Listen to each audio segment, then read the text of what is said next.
This is a recorded event, and we do ask that you stay on mute until we actually conclude programming. But let me start with introductions. I'm Ann Masoni. I'm the Dean of the School at the International Center of Photography. Welcome to you all. I want to start by thanking the Society for Photographic Education, who we remain affiliated with and who has been generous enough to let us use their Zoom account. SPE is a member-based organization. For those of you who aren't familiar, we'll be dropping their website in the chat window momentarily. For those of you who are new to FotoFika, and we don't need this from anybody who's been here before, please put your email address in the chat window directed to me, and I will be sure to add you to our mailing list. I promise we are not going to sell your email list to anybody. There are no cookies attached to this. But it will be another way for us to get in touch with you outside of social media channels. Again, to the very few protocol reminders that we have, please do stay on mute so that our presenters can begin our meeting. We'll open it up to the larger audience once they have completed their presentations. Once we do wrap up, please do stick around for that informal conversation. And if you have any questions, we ask that you also drop them into our chat window. That provides us an opportunity to direct those questions to our guests, but more importantly, it provides us an opportunity, should there be any conversations or questions that don't get answered in the time, that we can do due diligence and respond to them in time. I have said this every time we've done this since we got started. We are establishing the way to move forward in this shifting time. We can do that together. Welcome to you all. Over to you, John. Hey, everybody. I'm John Fryer. I'm an associate professor at Virginia Commonwealth University in Richmond, Virginia. And I'm really excited about our guest today. If you've come in the past, you know, if you've come to FotoFika in the past, or if you're connected to me on Facebook in any way, shape, or form, or Instagram, you know that we are in the middle of a $20,000 Kickstarter campaign that we are 76% funded on.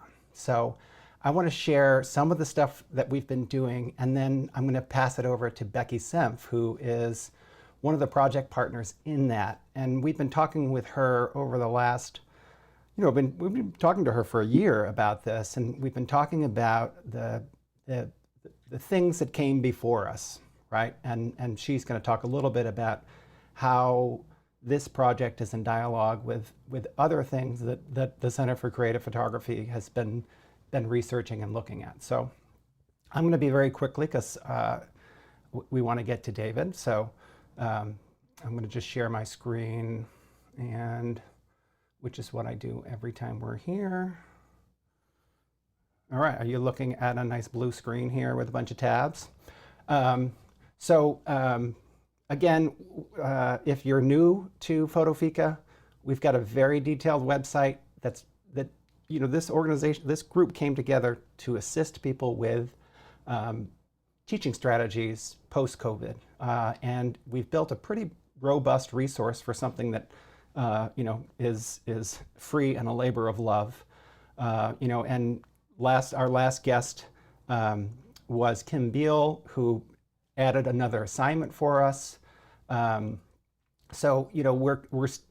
Although we may be spending a lot of time talking about the FotoFika All-Stars, which is the project that we're doing the Kickstarter for, the FotoFika project really is about teaching, right? And it's about ways for us to share the knowledge that we have and the strategies that we use and the assignments we use with each other, which is something that was really needed last spring at this time, but still needed as we figure out. I think the transition back to in-person is also going to need conversations about the things we did to get ourselves to these hybrid forums. So I'm going to just say that we've somewhere in here, that's what I'll do. I'll just point to where we are in this campaign. I can't believe that we actually are as far as we are. Right now, we've raised $15,686, and we have a cash match. We have $2,000 that an anonymous donor has put up, and they are basically matching every dollar that's posted between, I guess, this morning or maybe yesterday and tonight at midnight. So if you have not contributed, you don't have to, but if you'd like to see this thing go, we're so close to reaching the goal, and we're still 10 days out. So that's as hard a push as I can make on it. But I'm going to be watching that, and maybe I'll chime in on the chat to see if that number goes up during FotoFika. So what I'd like to do is escape out of this and pass this over to Becky Sempf. Should I be assuming that everybody here knows what the All-Star cards are? I don't know. No. John, would you show them? Oh, so yeah. Everybody knows? Sorry. Yeah. That's right. I'll be quick. Thank you, Ann. Yeah. Thank you. I can't assume that. So let me go back here and share my screen with you again. Here we go. There should be a name for that, don't you think, when you hold something up to the camera in a Zoom and try and have everybody see it just from the camera? Oh, yeah, that's true. I mean, That's a thing. Let's see here, I can do that. Yeah, so the FotoFika All-Stars, that's the 2020 FotoFika All-Stars. If I go to 2020, it originally started as a website where we recruited basically students who were graduating in the class of 2020. There was a really simple Google form. They posted one image and wrote a very short, in fact, 144 character response to their, about their work. And one of the things that Becky Sempf has brought to the table is that it's well and good to provide this opportunity for students to be able to display their work and to display it in an environment where people can see it from all over the world, of which we had more than 380 students submit work. But it's another thing to have people able to look at the work, and not just friends and family, but critics and people that work in the field. And one thing Becky, helped us with is that she reached out to hundreds of writers and curators from around the world and asked them if they would be willing to sift through this huge pile of images, pick an artist that they thought was interesting, and then write a 144 character piece about them. And one of the images that we're looking at is the original Mike Mandel card. And this project is loosely based on Mike Mandel's 1975 baseball trading cards project. And he was a guest on FotoFika just a few weeks ago, or not, at the last semester. And he, was encouraged us to pursue this path to get this done. And what happened was that Becky reached out to people, and we were shooting for 134 reviewers to write reviews, because that was the number of the original deck of cards that Mandel produced. And actually, our 134th reviewer is our guest today, David Campany. So he's the one who put the final review in. And the reviews show up here. So you have the student's work, and then Natasha Egan selected this work and then wrote a short 144 character piece about this. So this gives an opportunity for students, the thing that the 2020 class was denied, which was the ability for people to see their work and look at it seriously, and not just people, but professionals in the field. And the main thing that we're doing for the Kickstarter is that we are raising money so that we can print an edition of 1,000 decks and send a deck for free to every single student who participated in the All-Star project, right? So people are buying a deck and giving a deck, or just buying a deck or buying a set. And the other piece of that is that all of these reviewers come from some are independent curators, others are writers, others are connected to institutions. So we've been making a real push to get institutions to purchase the sets so that then not only have our students had their work looked at and had it reviewed by people in the field, but then the work is going into collections. So their first their first major publication will then be in the collections across the United States. And the VMFA here in Richmond, Virginia has bought a set. I know that CCP is in the process of trying to buy a set.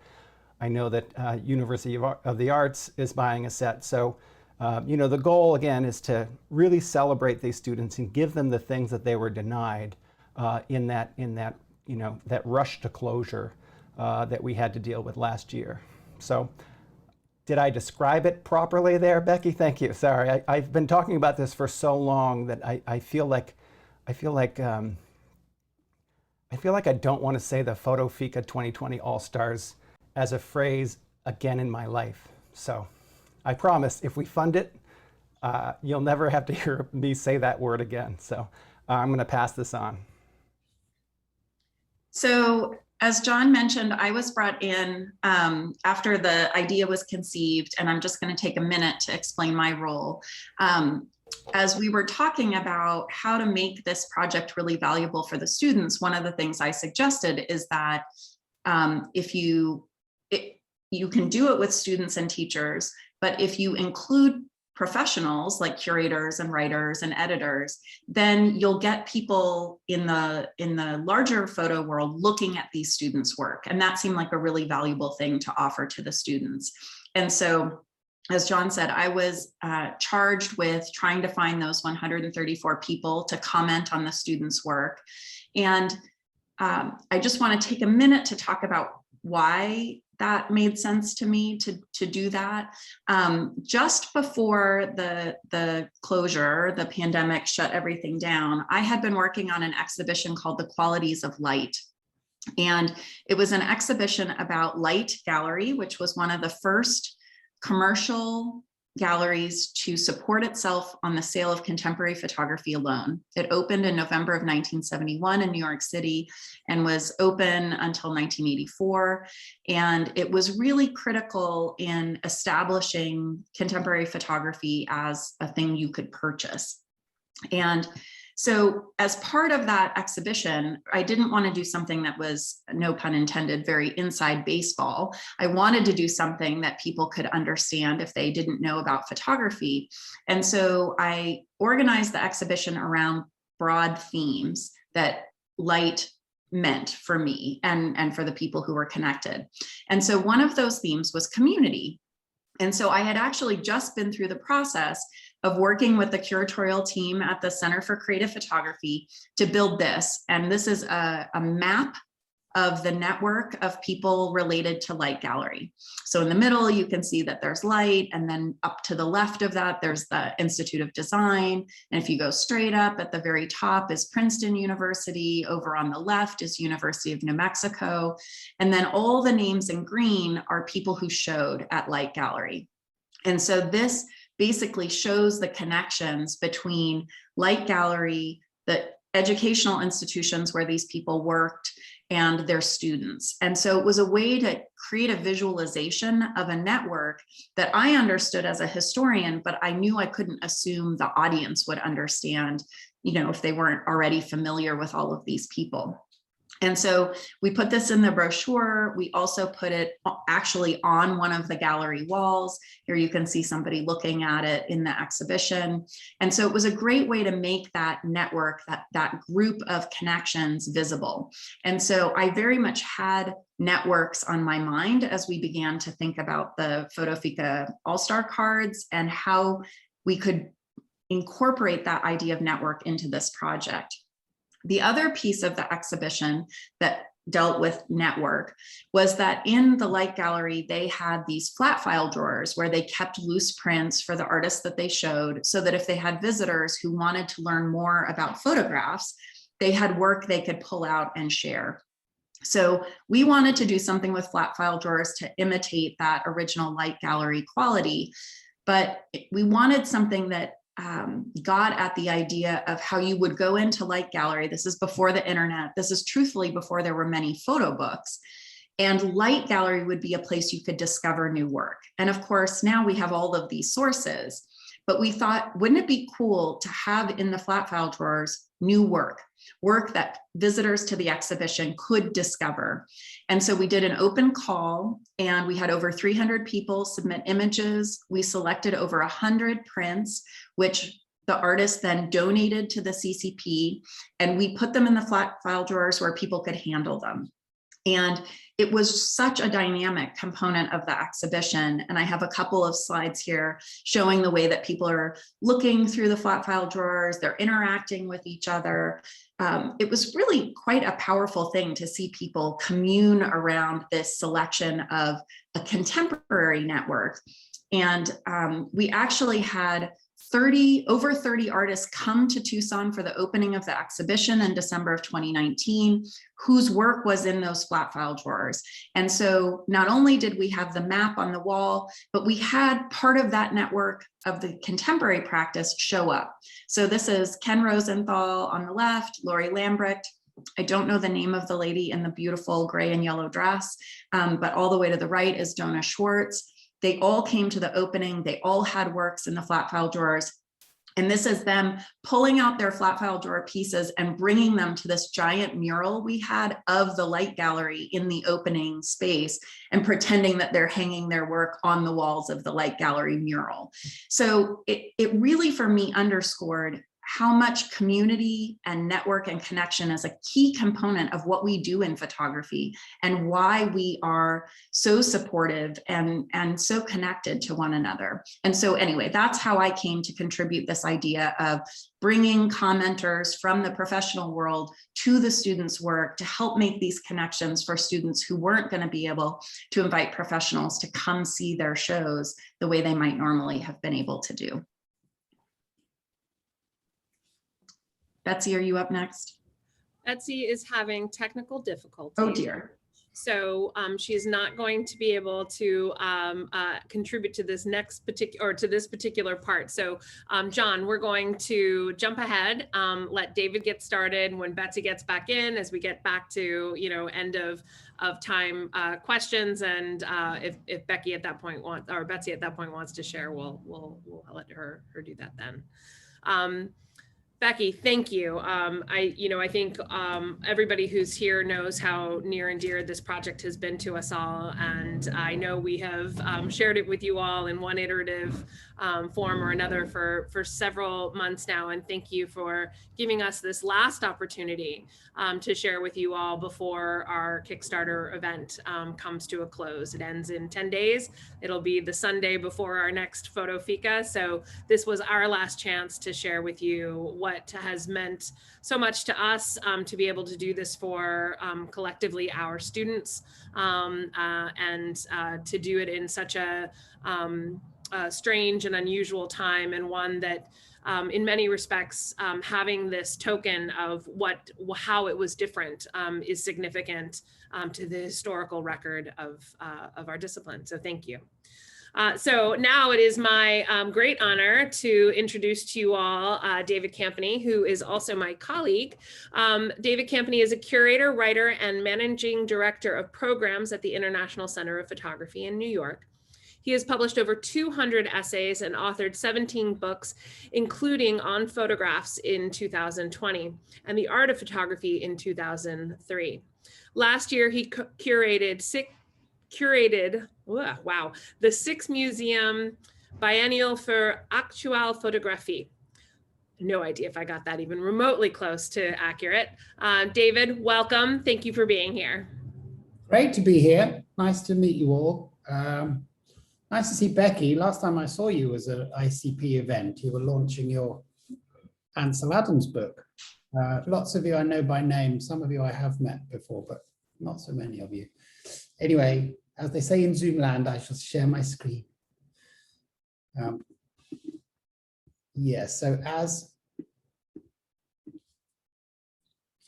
Anne said, I have this rather bureaucratic title, but I was I was romanced into joining ICP because they were moving to this new building, which we opened in January. They opened in January. I didn't join until end of February. And it was the first time in a long time that all of the functions of ICP were under one roof. So the school and venues for public programs and brand new state-of-the-art exhibition spaces on 2 floors, 2.5 floors,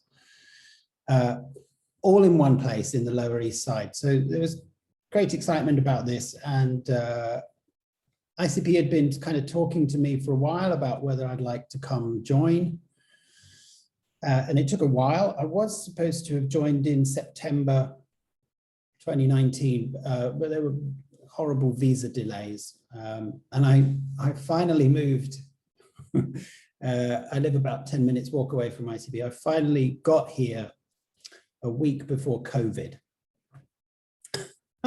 And ICP had been open, I think 6 weeks, 7 weeks. It had great fanfare with its opening shows. There was a show called Contact High, which you can see in the gallery, the double height gallery space there, which was sort of visual history of hip hop. There was also a show by Tyler Mitchell, who's the kind of young darling of the kind of intersection of photography, fine art photography, and kind of editorial and fashion, and a very complex interactive computer video piece by an artist called James Coop. Enormous excitement about ICP and within ICP about its future, and then the shutters came down, which was traumatizing to the place. I was traumatized anyway because I just left London and I was, it was all new and strange to me. But I got to know my colleagues. Literally, I had my, oh, that's funny. Why's that happened? Adobe just sent me a message. Let me see if I can.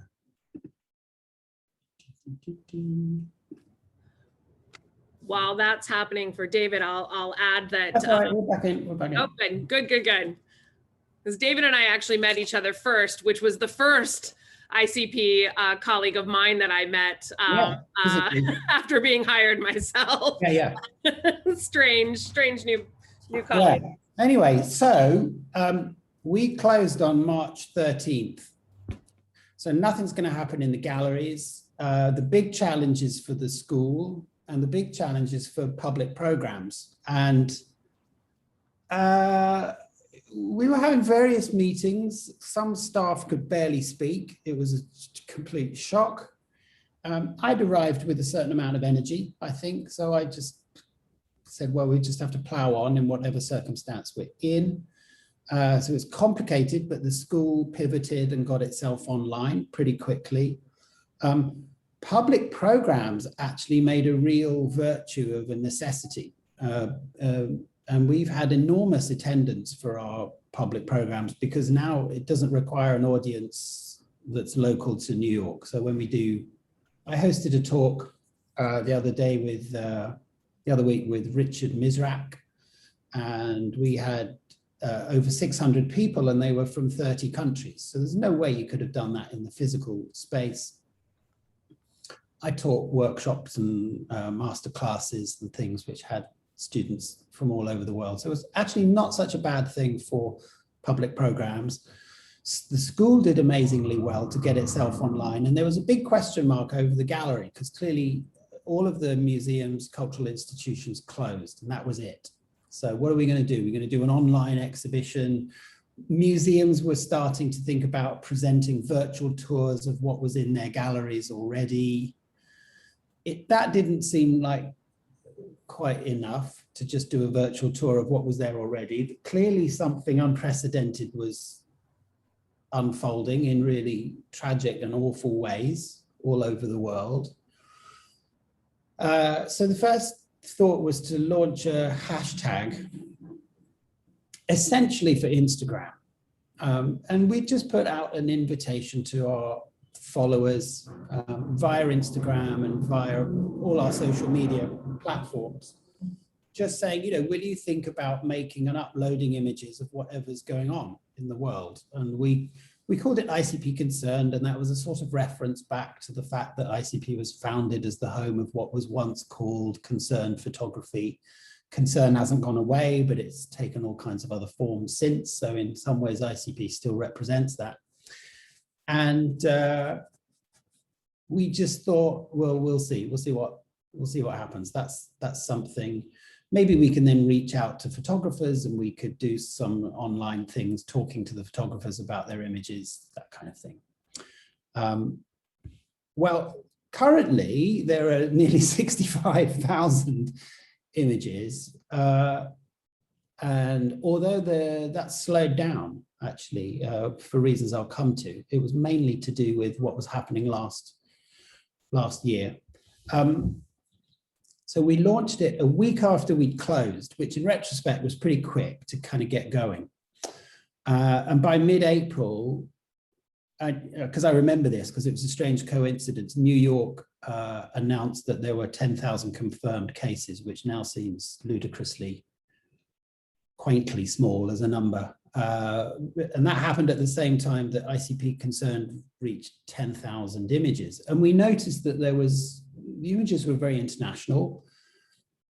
Lots of the images were to do with COVID and the experience of COVID, although of course the virus is essentially invisible. So that leads to all kinds of interesting photographic challenges. Sometimes it was the obvious things like empty streets or masks. Sometimes it was a bit more elaborate, and I'll come to that. But that was an interesting signal to us that there was a kind of life out there that was interested in ICP as some kind of possible forum. And by mid-May, and I say mid-May because obviously something pretty awful happened towards the end of May, which I'll talk about in a minute. But by mid-May, we were thinking, could this be some kind of exhibition? And what could an exhibition be? Could it be a website? I was regularly visited. I took down the previous shows because one of them we knew was going to have to go on to another venue. So I was pretty much the only one in the building, and I would wander around the empty galleries. And I'd arrived essentially as the chief curator, just thinking, I want to do something. So I said, well, what about we do a show based on these ICP Concerned images, and we do it in the space, even if we can't open to the public. Slight spoiler, I'm in the middle of writing a book about innovative photographic exhibitions, a history of, and I don't know of any show that was deliberately put on, staged, without an audience in mind. So I thought, this could be interesting. So I managed to persuade everyone that it was worth doing an exhibition and that we should commit to doing it in the space, even if we can't open to the public. And at that point, I put all my energy into it, but I stepped back as a kind of leader of it for reasons that will come apparent. I didn't want to choose the pictures on my own. So we put out a call internal to the staff. Would you like to be part of the selection process? Not just to the curatorial team, but people in all departments. So we had 12 people in the end. And interestingly, we did not get together and discuss the criteria for selecting. It just seemed much more interesting to just let people do it themselves. Why? Well, I thought that would mean that there would be no kind of Wizard of Oz presiding figure with some sort of curatorial vision that was shaping all of these pictures by choosing them in a particular way. Because even if they tried to be even-handed about it, it's not going to be possible. And there's a long history of mass participation exhibitions being shaped by slightly dubious figures, not to mention the Family of Man and Edward Steichen. Seemed interesting to me to kind of take the foot off that pedal and just say, okay, well, what if there's a number of selectors? Let's see what happens. So that's what we did. And we would have to go through the hashtag feed on Instagram, either on our pocket devices or on a screen. And once we weren't just going to rob the pictures off Instagram, it was with the ICP. So we reached out to everyone and we asked for permission to print an exhibit, permission to use the image for publicity, permission to print the image in a possible book, a high-res file, caption information, permission for ICP to look after and archive the image. We asked all of this up front because we knew it was going to be hundreds and hundreds of photographers, and we didn't want to have to go back to anyone. So we spent a long time kind of devising a kind of tick box thing that they could fill in and set up a whole workflow so that the images could come in. And we set up, this is a total shoestring operation, so there's hardly anybody going into ICP. I went into the school and robbed the school of various printers and computers and wheeled them into the gallery. I didn't want to be wandering around the building during COVID. So we had a print station in the gallery. This is Mark Sweeney, our printer. And then the other kind of point person was Sarah Eichauer, who's our manager of exhibitions and collections. And she was the one doing the contacting of all of the photographers, setting up the spreadsheets, the servers for all of these images to come in. And come in they did. I decided that we'd print them all on the same size paper. Canon Luster 12 by 22 inch, although not all of the images are those proportions. Some of them are square, some of them are landscape, horizontal, vertical, but it seemed democratically right that nobody would be choosing something to be any bigger than any other picture. And there was an awful lot of kind of test printing done, and we set up these little, this little table arrangement, kind of viewing table. Speed it up there, but you will notice that we are always socially distant. We're never actually next to each other. Just to kind of work it all out. And then I spent a week or two just living with images. So we started printing out in June. And I thought it would be interesting to take it from March and take it all the way around to the, let's say, the US election, November 3rd. So I kind of plotted out that we could have around 830 images that would wrap around the walls chronologically. And so that I didn't really have to make choices about placement of the images. It would be the kind of chronological feed of what was chosen. We had no HVAC system, so it's about 120 degrees in there. If you look closely, I'm sweating profusely. And that meant I had to leave the prints to hang just from steel pins at the top until we got our HVAC set up, and then I pinned them at the bottom. And it's interesting, some of the pictures were very kind of metaphorical, trying to get at the idea of the virus, its effects. Now, on May 25th, George Floyd was murdered. And the character of the images coming in changed dramatically. So it went from empty streets to protest, and from isolation to group action. Black Lives Matter was already geared up with a kind of social media presence. It was effectively a kind of social media organization. And lots of that kind of imagery from all over the world was feeding in. And you could see it as you walked around the walls of the gallery. You could see the tone change. The early pictures were to do with like getting used to this weird COVID situation, the isolation. Then the pictures turn to a kind of anguish and anxiety, and they become slightly more politicized around how badly the COVID was being handled internationally. And then the tone really changes, end of May, beginning of June. Image of George Floyd actually on a mural in Kenya within a week of him being killed, which is shocked to see come in, how fast that had spread. I didn't know which pictures had been chosen until they came out of the printer. The only person who knew that was Sarah, who was working closely with me, and I said I don't want to see them until they come out. This is a nice position to be in, I think, just seeing them all fresh. Lots of remotely made portraits and self-portraits. Rich people watching poor people protest, presumably shot by someone even richer.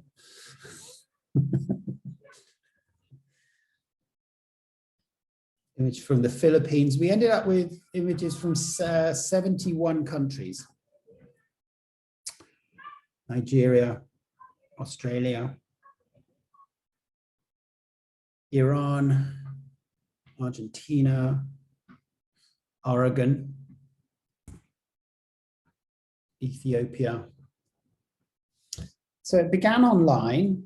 It became a physical exhibition in real space. And in August, we started reporting on it. I made all the documentation of the show. And then that was going back out on social media. And that made even more people post hashtagged images. But there was a lot of interest in the fact that this show was happening at ICP that nobody could see. And there was a lot of excitement about that. And at that point, we committed to leaving the show up until people could come see it. So we knew that we would have to kind of suspend the rest of our schedule of shows and just wait until ICP could reopen. So eventually people would be able to come see it. And that did happen on October 1st. So once we knew we were opening on October 1st, we had to kind of polish up the show a little bit. So graphic design, titling, these month markers that we put in.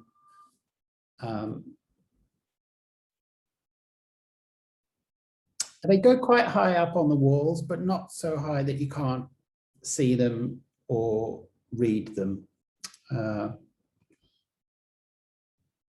Capitalism, do not resuscitate.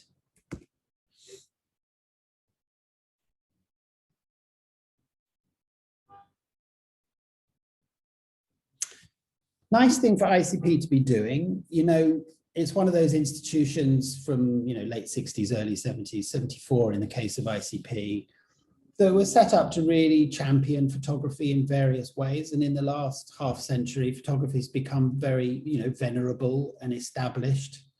And to some extent that it's meant that it's not the scrappy maverick that it could be. But there's always something about ICP that I had felt should be kind of on its toes and should be able to respond quickly. And maybe a show is not perfect, but maybe it belongs to its moment, and that's what's important about it. And no one else was doing anything like that. I noticed there's a few shows opening in New York now about what went on in 2020, but ours has come and gone. Ours was on from October 1st to January 4th.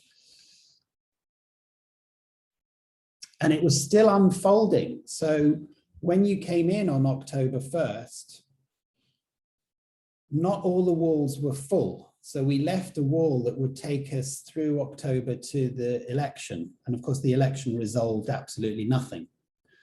But it meant that the show folded all the way around the space, so that March, when it began, and October 3rd, which is when the election was, kind of almost, was almost a kind of circle right the way, a kind of serpentine circle all the way around. So when you went in, it really felt like a kind of project space, that things were happening, and people were staring at the wall just thinking, what the hell is gonna what the hell's gonna happen in that month. So it's very nice, I think, for people to come in and feel themselves really in the middle of something as it's unfolding. We set up a dedicated website, which is still there. And it feels a little bit like Instagram, but not quite. The text is a bit more legible. You can click on each of the images, and also you can click on to sort them by country, interestingly. So you see all the countries there. I can't remember which one I've picked out for you here. This is, oh, I picked the UK. There we go.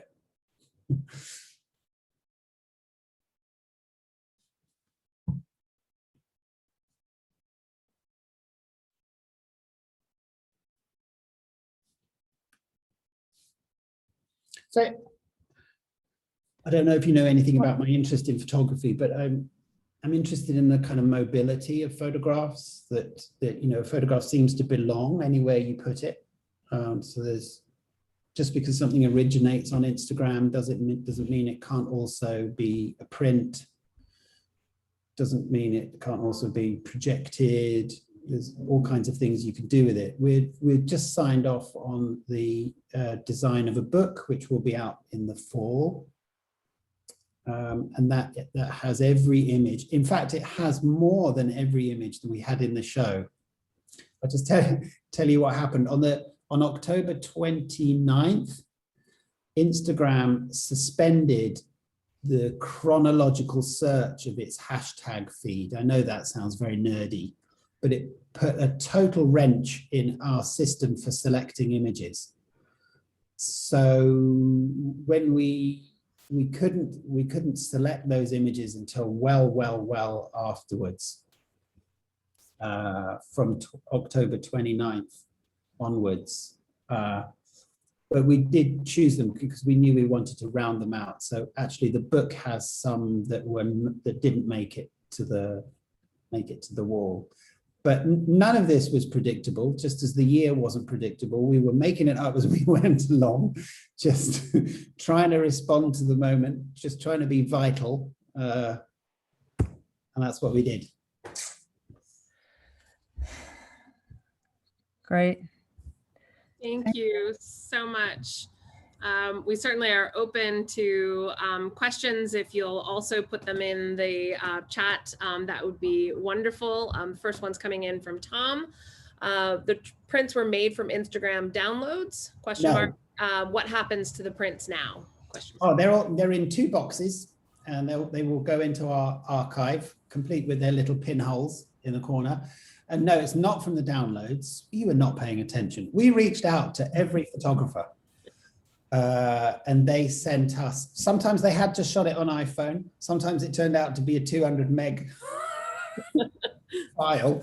And that's partly the reason I chose that size. One is so that around, I thought between 800 and 1,000 would fit in the gallery. But also I thought it was a size that was good for images that were shot on smartphones, but was also quite nice for the ones that were shot at higher res.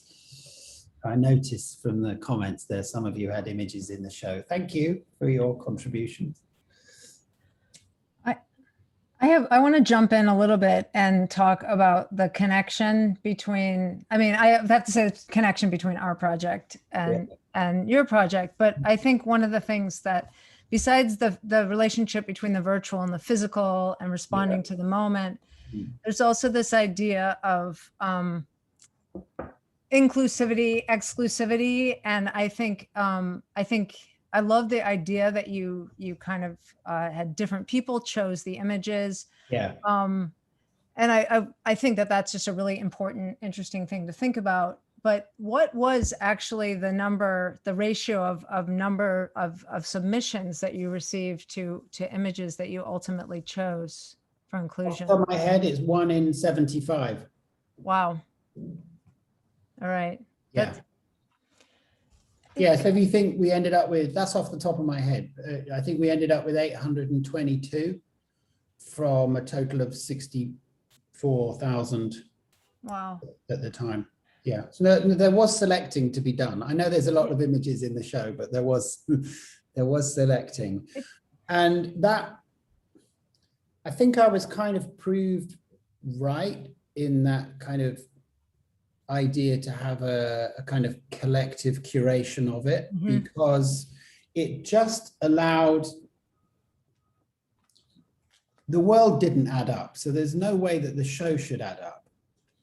And so sometimes you would see an image that was quite compelling on its own terms, like there might be some well-to-do family in New England staging some elaborate scene where they're arguing at dinner because they've been in isolation with each other. Then it might be next to people desperately trying to find masks in Nigeria. Each image is perfectly sincere on its own terms, but we do live in one world. and you saw, I spent a long time in the gallery just kind of watching people navigate, because you don't really know how people are actually engaging. And there was something about the kind of ideological and political contradictions in the show as you saw it that were, I wouldn't say a mirror, because photography never is, but were quite a good representation of the world really not adding up somehow. And I think if it was left to one person, even if they tried to be even-handed, we all have an unconscious. The unconscious is political, so it just seemed like a good idea to kind of share the curation, so there was no hot seat that any one person could sit in. Like the buttons where multiple people have to push it to set off the nuclear bomb. No. Andy, you look like you're about to ask something. I was going to ask David if I can talk to that, because I'm one of the staff members who contributed to that process, and it was so, first of all, it was unreal to have to go through in 1 week the volume of images that might have been hashtagged. But then, again, your biases, again, your sensibility in terms of composition, in terms of any number of different things, to be conscious that you were making choices for this thing, and then to also know that there was so much volume that you'd start, oh, but if I don't send them this one, and what about that one, and and it was I was so glad that I was only one little part, and that I was handing it off, and that ultimately all the things that I might have selected still had to be edited down a little bit in order to make it happen, and that was ultimately very satisfying to know that I was part of a larger group. Yeah, no, everyone got to be their own little mini curator. Yeah. We do have some questions. Yeah, we do. We've got one from Becky and also from Liz Wells. Becky asks, do you want to go ahead and ask it, Becky? Sure. I was wondering if you're planning to include the Here is New York, a Democracy of Photographs exhibition in your innovative exhibition history, because it, as I was looking at the printers in the space making prints, it made me think of that Here is New York show. Yeah, I am. And our executive director, Mark Lubell, was very involved with Here is New York. Of course, the event that marked was sudden, whereas this is a kind of period which had no fixed beginning and certainly no fixed end. And so it has a kind of chronological unfolding to it that Here is New York doesn't really. But yeah, there are lots of similarities, and they go all the way. But there's lots of shows that have kind of drawn on imagery in that kind of way. I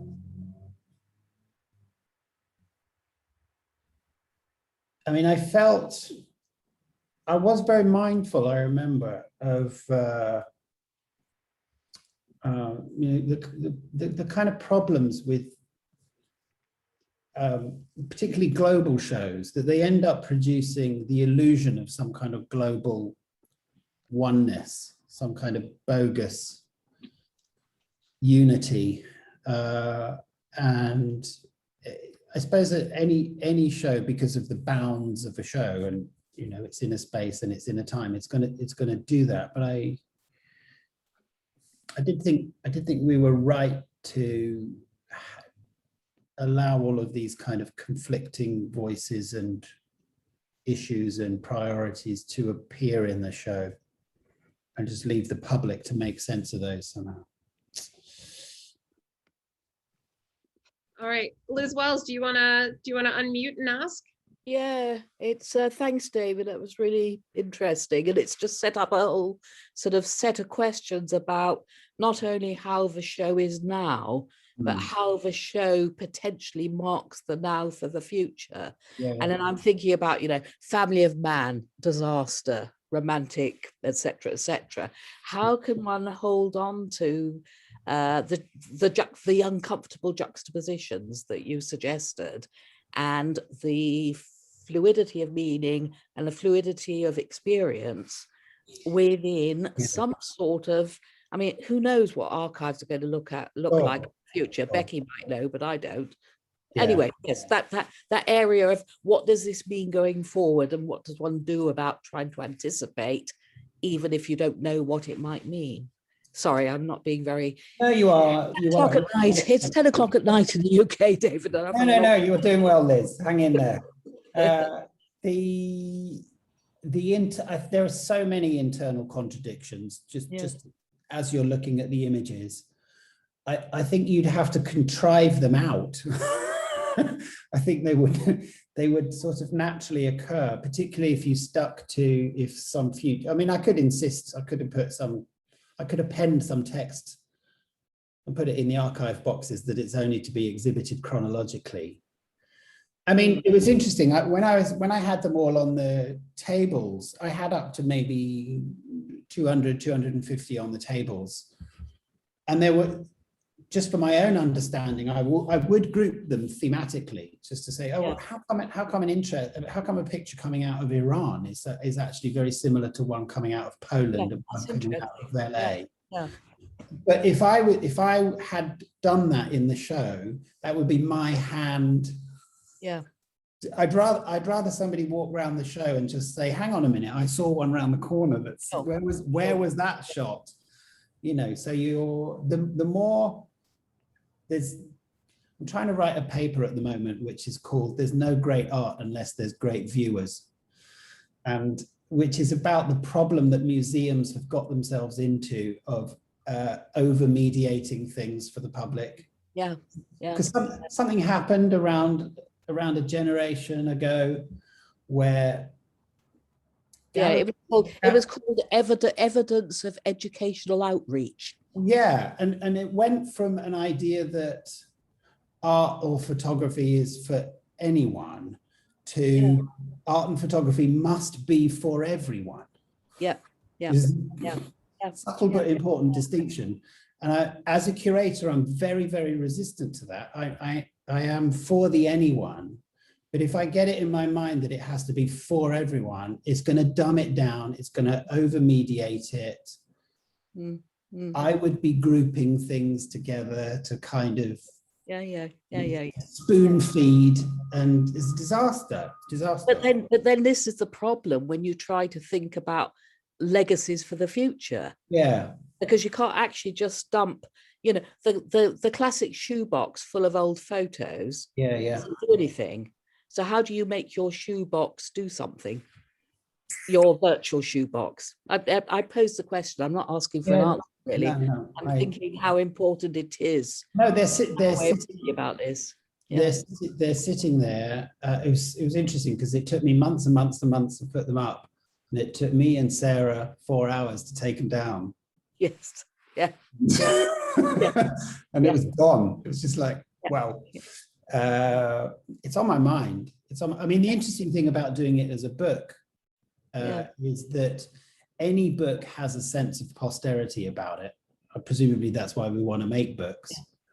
The way a show is always a kind of punctual thing. It takes place in time. It's gone.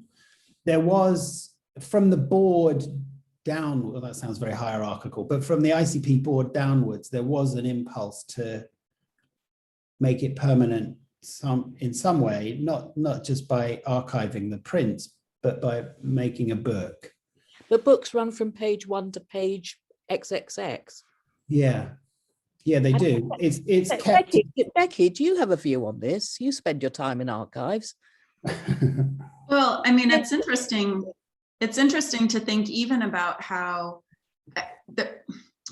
I'm interested to think about how when you pull things off of Instagram that have such an ephemeral intention, that I mean, things that we think of that are so apparent to us, like why a group of people in Kenya might be protesting on May 25th, and that's significant. You know, 10 years from now, people may not be able to make that connection, or, you know, the wording on the protest signs may not mean anything anymore, you know, or only to a historian. And so it's interesting to think about those temporal pictures then moving into an archive space where they will have a longer life that may allow them to resurface, just as you're saying, Liz, in a place where then people can't recognize them the same way. There's a really, really interesting point in the chat from Colleen Mullins as well about what that space is. Which space? Sorry. The archive space. At the moment it's private corporation to own and sort the virtual shoebox. That certainly came up with your hashtag or with your issue, right? With Instagram threw a wrench into your no, for sure.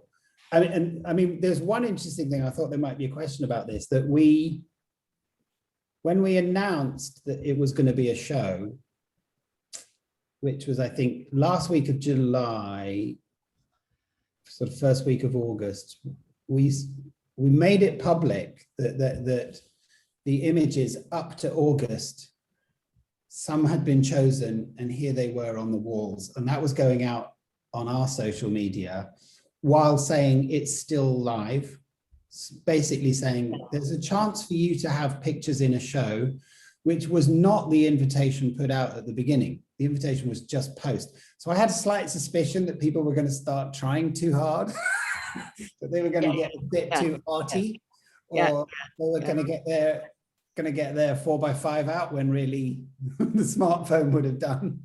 That didn't happen, interestingly. That was my biggest anxiety, that once we'd said it was a show, that itself would change the nature of the images thereafter that were coming in, and it didn't really, I don't think. So everybody may already know this, but I have a hard stop at 5 o'clock, and I have let that go because the conversation is so interesting. But I do want to now stop and thank David for being with us. Becky, thanks for joining us as well.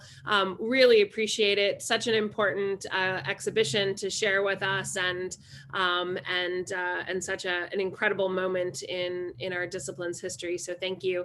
I would be remiss if I didn't say one last time, please make a donation. I think, as John just said, we are, what was it, $532 short of meeting the $2,000 goal, which will get us that matching gift, which will get us so much closer. Every amount does help, and if you can't donate but want to amplify us on your social media channels, we would greatly appreciate that as well. Again, thanks to David. I was just thinking, if I put in 10,000, which I don't have, and then we get the match thing, and then you promise to give me the 10 back. Doesn't work that way. We have taken this down to the absolute penny. There is no profit being made with this endeavor. We are literally paying for our expenses and paying for the overhead that SPE has provided us in allowing us to use their nonprofit and Kickstarter campaign. So we are literally down to the pennies with this one. But I would also just like to shout out that we have so many reviewers here today, and thank you for doing that. I just made a really fantastic photo of Granville and Liz Wells, because your photos when you were without video on are the images that are on the cards. Liz, I just sent that to you via email. Granville, that's tagged to you on Instagram. Thank you all for all of the contributions and continued contributions. Great. Before we We go, can't hear you, John. I want to say one thing. I just want to tag on to how exciting it was, this end of this conversation. I mean, everything but Becky and Liz and David. And I want to invite all you guys back to continue that conversation because right? there's so many important ideas embedded in there. So, Yeah, no, Thank you. I'm up for that, Betsy. Yeah. okay. Fantastic. I'll Done. follow Great. up, Liz. Yeah. Okay. Bring And wine. I just wanted to Will say do. thank you. Bring wine. I've got wine. It's 10 o'clock. Can you hear me? Yeah, we can go ahead. Oh, John. fine, fine. I just want to say thank you to everybody's generosity, not just for the Kickstarter, but this whole project relied on Oh, people yeah. donating their time and expertise, and to go through a huge pile of those images is a huge amount of work for people that are working in this field, and people said yes. Lots of people said yes, and it's going to be, anyways. Thanks, everybody. I think we're going to make this goal. My mother-in-law just kicked in $250. All right. Yeah, thank you. Bye all. Bye, everybody.